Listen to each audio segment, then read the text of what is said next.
کہ اللہ تبارک و تعالیٰ نے ہمیں اپنے محبوب کا امتی بنایا، اور اس سے بھی بڑا کرم یہ ہے کہ اللہ نے ہمیں اہل سنت والجماعت بنایا۔ تو حضرات، ایک بات ہے کہ اللہ تبارک و تعالیٰ ہر کسی کو ہر نعمت نہیں دیتا، ہر کسی کو مکمل جہاں نہیں ملتا۔ کسی کو دولت دی ہے تو کسی کو دولت نہیں دیا، کسی کو اولاد دی ہے تو کسی کو اولاد نہیں دیا، کسی کو حسن و جمال سے نوازا ہے تو کسی کو حسن نہیں دیا۔ یہ اللہ کی تقسیم ہے، اور اللہ تبارک و تعالیٰ کی تقسیم پہ ہم اور آپ کو راضی رہنا ہے۔ دولت بھی اللہ نے دی ہے، غریبی بھی اللہ نے دیا ہے، حسن بھی اللہ نے دیا ہے، نعمتیں بھی اللہ نے دی ہے، تو ہمیں یہ دیکھنا ہے کہ دینے والا تو ایک ہی ہے، تو اسی پر ہمیں راضی رہنا ہے کہ اللہ تبارک و تعالیٰ کی مصلحت اسی میں۔ حضرات محترم، آپ دیکھیے، اللہ نے کسی کو صرف بیٹیاں عطا کی، کسی کو بیٹیوں سے محروم کر دیا، کسی کو صرف بیٹے عطا کیے، اور کسی کو نہ بیٹا دیا ہے نہ بیٹی دی ہے، اولاد ہی نہیں دی، یا تو پھر کسی کو بیٹی بھی دی اور بیٹا بھی دیا۔ یہ اللہ کا فضل و احسان ہے۔ حضرت صالح علیہ السلام اور حضرت لوط علیہ السلام کو اللہ نے صرف بیٹیاں ہی عطا کی تھی، اور حضرت ابراہیم کو صرف بیٹے عطا کیے تھے، اور میرے سرکار کو اللہ نے بیٹے بھی عطا کیے اور بیٹیاں بھی عطا کی۔ تو یہ اللہ کا فضل ہے، اس کی تقسیم ہے۔ اور اللہ تبارک و تعالیٰ نے قرآن پاک میں سب سے پہلے بیٹیوں کے بارے میں فرمایا، بیٹوں سے بھی پہلے بیٹیوں کے تعلق سے، یعنی بیٹیاں یہ اللہ کی طرف سے رحمت ہوا کرتی۔ بیٹیوں کی پیدائش پہ انسان کا ذہن مرجھا جاتا ہے۔ انسان کے ایک بیٹی ہوئی تو کہ چلو ایک ہوا کوئی بات نہیں، دوسری ہوئی تو تھوڑا سا انسان تھوڑی سی خوشی میں کمی، تیسری آئی تو محلے والوں کو پتہ ہی نہیں چلتا، بتاتے ہی نہیں۔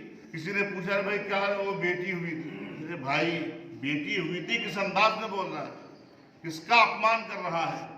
آقا کریم صلی اللہ تعالیٰ علیہ وسلم ارشاد فرماتے ہیں کہ جس کی 2 بیٹی ہوئی اور اس نے اچھی دینی تعلیم دے کر اس کا رشتہ کرا دیا، شادی کرا دی، آقا کریم نے اپنی دونوں انگلیوں کو یوں ملایا، اور سرکار فرماتے کل میدان محشر قائم ہوگا، جس طریقے سے میری 2 انگلی آپس میں قریب ملی ہوئی ہے، اسی طریقے سے وہ میرے ساتھ جنت میں داخل ہوگا۔ یہ بشارت بیٹوں کے تعلق سے نہیں، بیٹیوں کے تعلق سے سرکار نے فرمایا کہ وہ میرے ساتھ جنت میں جائے گا۔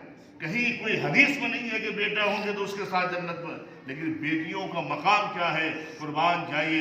آقا کریم صلی اللہ علیہ وسلم ارشاد فرماتے ہیں کہ جس گھر میں جب بیٹی پیدا ہوتی ہے، اللہ کا ایک مقدس فرشتہ آسمان سے اترتا ہے اور اپنے رحمت کے پروں سے ماں بیٹی کو گھیر لیتے ہیں، اور اس کے بعد کہتے ہیں جس کی بیٹی ہے اگر اس نے اپنی بیٹی کی پیدائش پر خوشی کا اظہار کیا تو اللہ اسے اپنا دوست بنا لیتا ہے۔ تو یہ بیٹیوں کے تعلق سے میرے بھائی قربان جائیے کیا نعمتیں ہیں۔ آج جن کو ہم نے جو ہے دوسرے درجے کا جو ہے ہم نے مقام دیا ہے، وہ بیٹیوں کی شان کیا ہے۔ آپ ایک مرتبہ سرکار دو عالم صلی اللہ علیہ وسلم تشریف لے جا رہے تھے، صحابہ کرام بھی موجود ہیں، رات میں کیا دیکھتے کہ یہ گھر میں آسمان سے رحمت و نور کی بارش ہو رہی ہے، پورا گھر روشنی سے چمک رہا ہے۔ آقا کریم کی بارگاہ میں عرض کرتے یا رسول اللہ، پورا مدینہ اندھیرا ہے، اسی کا گھر کیوں چمک رہا ہے؟ آقا فرماتے جا کے دیکھ، یا تو کسی یتیم کی پرورش ہو رہی ہوگی یا تو کسی بیٹی نے جنم لیا ہوگا۔ میرے بھائی، یہ بیٹیوں کی عظمت ہے، یہ بیٹیوں کی شان ہے، یہ بیٹیوں کا مقام ہے۔ آقا کریم صلی اللہ تعالیٰ علیہ وسلم ارشاد فرماتے، ایک صاحب نے عرض کیا یا رسول اللہ، اگر کسی کی ایک بیٹی ہو تو آقا فرماتے ہیں اگر کسی کی ایک بیٹی بھی ہو وہ بھی میرے ساتھ جنت میں جائے گا۔ بیٹوں کے تعلق سے نہیں ہے۔ حضرات محترم، آج ہم اور آپ دیکھتے ہیں اچھے لوگ، دیندار لوگوں کو کہ جب بیٹے ہوتے ہیں تو خوشی کے عالم میں تڑپتے ہیں، اور لوگوں کو جو ہے بیٹے کی خوشی میں کیا بانٹتے ہیں؟ پیڑے، اور بیٹی کے جلیبی۔ کیا طریقہ ہے؟ کیوں؟ کس کتاب میں لکھا ہوا ہے بیٹی پیدا ہو تو جلیبی بانٹو اور بیٹے پیدا ہوتے پیڑے بانٹو؟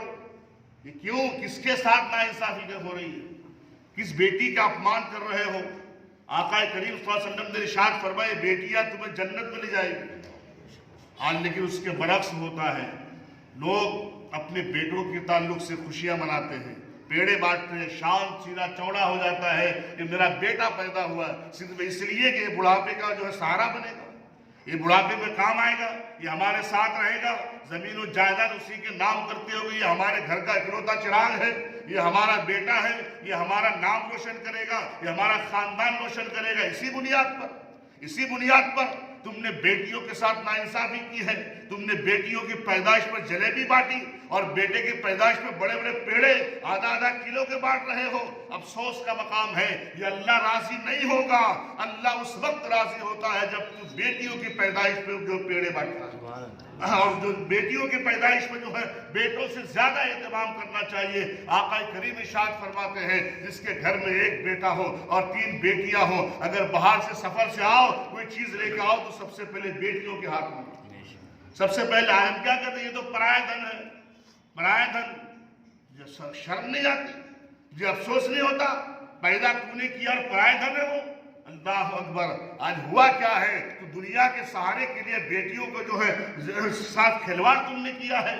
हजरात मोहतरम, गौर करने की बात है, गौर करने का मकाम है, आज सोचने की बात है, सोचने का मकाम है कि आज हम जो है अपने तौर तरीके को बदलें और अपनी जहनियत को बदलें। आका करीम सल्लल्लाहु अलैहि वसल्लम ने जो है कुर्बान जाए मुस्तफ़ा, जिनके कदमों की सदक़े में सारी कायनात का वजूद है, जन्नत बनी है मुस्तफ़ा के सदक़े में, कायनात बनी है मुस्तफ़ा के सदक़े में, चांद सूरज को रोशनी मिली है मुस्तफ़ा के सदक़े में, आसमान को बुलंदी मिली है मुस्तफ़ा के सदक़े में, आबशारों को जो मुस्तफ़ा के सदक़े में, दरिया को रवानी मिली है मुस्तफ़ा के सदक़े में, सब कुछ सरकार के सदक़े में है। मगर कुर्बान जाके आका करीम सल्लल्लाहु अलैहि वसल्लम तशरीफ फरमा होते थे, आपकी बेटी फातिमा आती थी तो सरकार जो इस्तकबाल के लिए खड़े हो जाया करते थे। अपनी बेटी की ताज़ीम के लिए मुस्तफ़ा खड़े हो रहे, सारा जमाना जिनके लिए खड़ा हो, वो नबी अपनी बेटी की ताज़ीम के लिए खड़े हो जाते। तो क्या मकाम रखती बेटियां। आज तुमने अपनी बेटियों के साथ नाइंसाफी की है, और पढ़ाई के मामले में भी बेटों के पीछे 10-10 हज़ार रुपया महीना खर्चा करेगा, 20-20 हज़ार रुपया महीना खर्च करेगा, नहीं होगा तो कर्ज लेगा, उस पर भी नहीं होगा तो सूद के पैसे लेकर अपनी बेटों की तालीम पे खर्च करते हो। और बेटियों के ताल्लुक से थोड़ी बहुत पढ़ा दिया, उसके बाद कहा दीन, कम से कम दीन की तालीम तो अपनी बेटियों को दो, दीन तो पढ़ाओ। लेकिन वो भी नहीं पढ़ाते, बस बचपन में कुरान पढ़ा दिया, 2-4 साल तक पता नहीं कैसे पढ़ी नहीं पढ़ी, उसके बाद समझते हमने वो जो है जिम्मेदारी अदा की है। और बेटे के ताल्लुक से बेटा पढ़ ले, पढ़ेगा तो तू कामयाब हो जाएगा, बेटा पढ़ेगा तो तू जो रोजी रोटी कमाएगा, पढ़ेगा तो तू जो है घर के संभालेगा, मेरे बुढ़ापे का सहारा बनेगा। बेटा पढ़ाई कर। मेरे भाई, जब कुर्बान जाइए, बेटों के ताल्लुक से तुम इतनी फिक्र करते हो, बेटियों के लिए इतनी फिक्र क्यों नहीं होती है? बेटियों के लिए इतनी फिक्र क्यों नहीं होती है? बेटों के ताल्लुक से सोचते हो, दुनिया से कहते मेरा बेटा बड़ा फर्माबरदार है, ये मेरा बुढ़ापे की लाठी है, मेरा बुढ़ापे का सहारा है। अरे नादानो, ये तो तुम्हारा दुनिया का सहारा है, लेकिन बेटियों को अल्लाह ने आखिरत का सहारा बना दिया, आखिरत का सहारा बना दिया है। ये आखिरत में तुझे जन्नत में ले जाएगी। बेटियों का वो मकाम अंदाजा करके देख लेना, अपने घर में बैठकर तुम्हारी बेटी भी मौजूद हो, बेटा भी मौजूद हो, अल्लाह अकबर, जरा आवाज लगा देना, और आवाज लगाना और कहना कि जो है मेरे सर में दर्द है, कोई है तो दबा दे। तेरा बेटा जो मोबाइल खेलता हुआ निकल जाएगा, वही बेटी जिसकी पैदाइश मैंने दर खुशियां बनाया था, न उसको कोई मकाम दिया था, न उसकी तालीम तुझे अच्छी की है, वही बेटी दौड़ के आएगी और तुम्हारे सर को दबाना शुरू कर देगी। बेटा नहीं आएगा, वही बेटी सर को दबाएगी।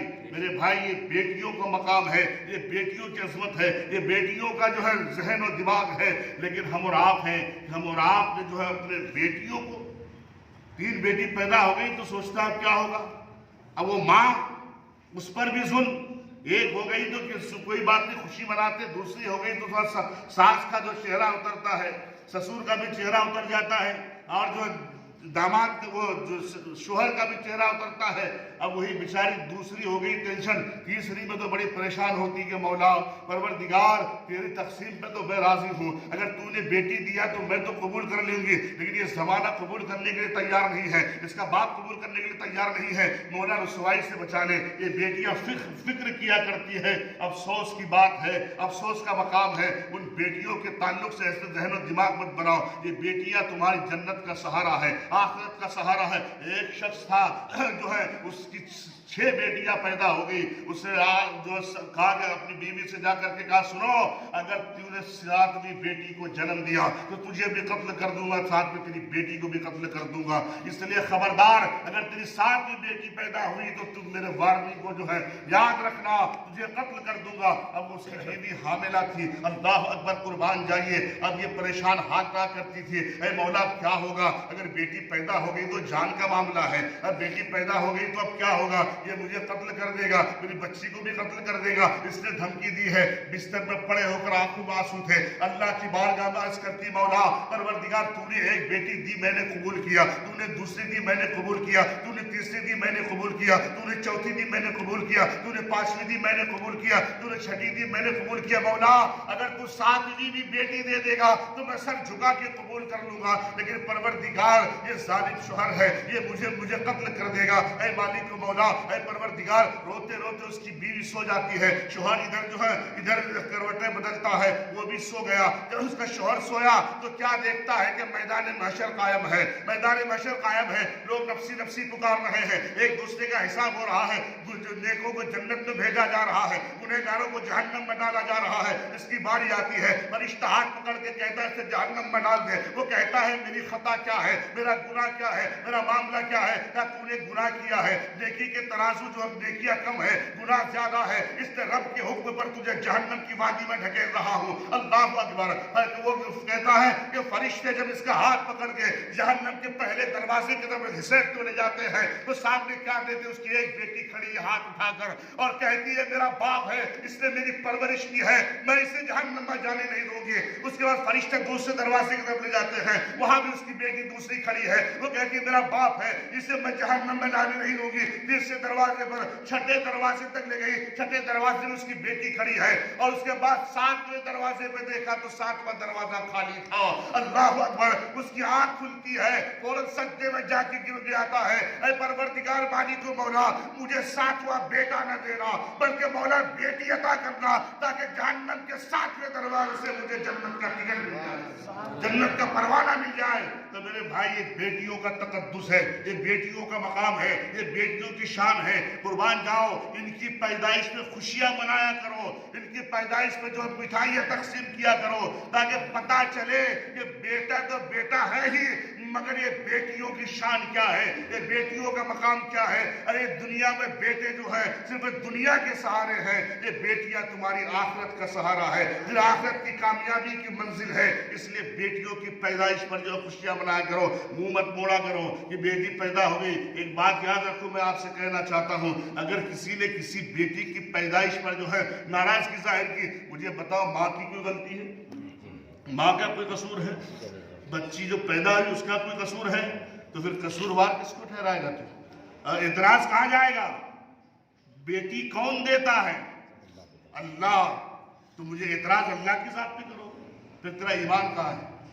ये ईमान की कमजोरी की अलामत है कि जो बेटी की खुशी पर नाराज होते हैं तो नाराज तो उस माँ से नहीं होता है, कहीं नहीं कहीं तू खुदा से नाराज हो रहा है। और तेरी औकात हमारी औकात क्या है खुदा से नाराज?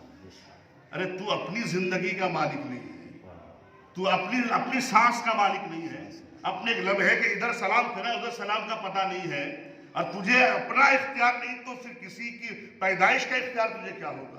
इसलिए कसूर किसी का नहीं। अल्लाह आका करीम इरशाद फरमाते हैं कि अल्लाह जिसे जन्नत में भेजना चाहता है उसके घर में बेटी आता है, तो खुश होना चाहिए, राजी होना चाहिए कि अल्लाह जिसे जन्नत में भेजना चाहता है उसके घर में बेटियां पैदा करता है। इसलिए हमेशा दुआएं किया करो कि मौला हमारे घर में जितनी चाहे बेटियां अता करो। इनके कदमों की जो सौगात से अल्लाह तुम्हारी दुआएं कबूल किया करता है। ये पराये धन नहीं है, اس کو تم نے پرایا دھن کیسے سمجھ لیا؟ یہی تمہاری بیٹیاں ہیں۔ ارے جب گھر میں جو ہے ایک تکلیف برداشت نہیں کرتی، رو پڑتی ہے، مگر وہی بیٹی سب کچھ بھول کے سسرال کو آباد کرتی ہے۔ اس کے جگر سے پوچھو، تم 10 دن گھر چھوڑ کے باہر جا کے دیکھو تو پتا چلے گا، 1 مہینہ رہا نہیں جائے گا چھوڑ کر، مگر اس نے اپنے باپ کو چھوڑ دیا، ماں کو چھوڑ دیا، بھائیوں کو چھوڑ دیا، گھر میں جو ہے بچپن سے سارا زندگی گزاری ہے، 18 سال کی زندگی قربان کر کے اس نے پرائے گھر میں جا کر اپنی زندگی کا جو ہے چراغ جلایا ہے۔ یہ آسان بات نہیں، اس لیے جو اپنے بہوؤں کو بھی تانا مت دیا کرو، تمہارے گھر میں آنے کے لیے اس نے سب کچھ قربان کر دیا۔